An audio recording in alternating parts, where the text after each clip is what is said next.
이번 제주항공 여객기 참사 희생자 중 절반은 광주 시민이었습니다. 그렇다 보니 유족도 가장 많고 한 다리만 건너면 희생자와 연이 닿는다는 말이 나올 정도로 지역 전체가 참사 충격에 휩싸여 있는데요. 광주시는 이런 이유로 정부에 특별 재난지역 지정을 요청했지만 정부 결정은 늦어지고 있습니다. 주현정 기자입니다.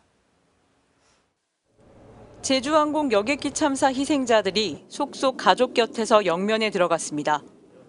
179명의 희생자 중 광주에 주소지를 두거나 연고가 있는 희생자만 절반 수준인 85명에 달하다 보니 지역에서는 한두 다리만 건너면 희생자와 인연이 닿는 처지입니다.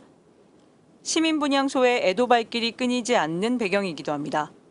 지인의 지인들도 탑승하셨다고 해가지고 너무나 가슴이 아프고 또 애도를 하기 위해서 여기 분향소가 설치됐다고 해가지고 전문가들은 유가족은 물론 지역민의 집단 트라우마까지 우려하고 있습니다.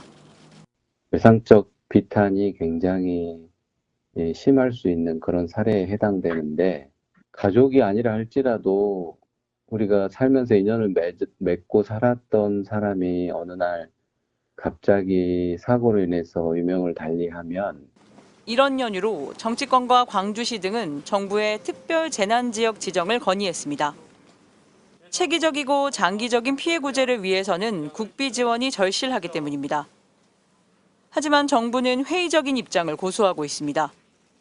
참사가 발생한 무안군이 특별 재난지역으로 지정된 만큼 이를 확대 선포하지 않아도 희생자 모두 같은 수준의 지원을 받을 수 있다는 이유에서입니다. 특별재난지역 선포가 참사 발생지에 국한된다는 관례를 이유로 추가 선포에 미온적인 겁니다. 지역 경제, 지역 공동체에 대한 대책 세우고 거기에 따른 또 트라우마 치료까지 실질적으로 실효성 있는 정책인데 행안부하고 국토부 장관하고 다 이야기를 좀 하고 있는데 특별재난지역 선포권자인 대통령이 사실상 부재한 상황도 반영됐습니다. 하지만 과거 사례와 비교하면 형평성 논란이 일 수도 있습니다.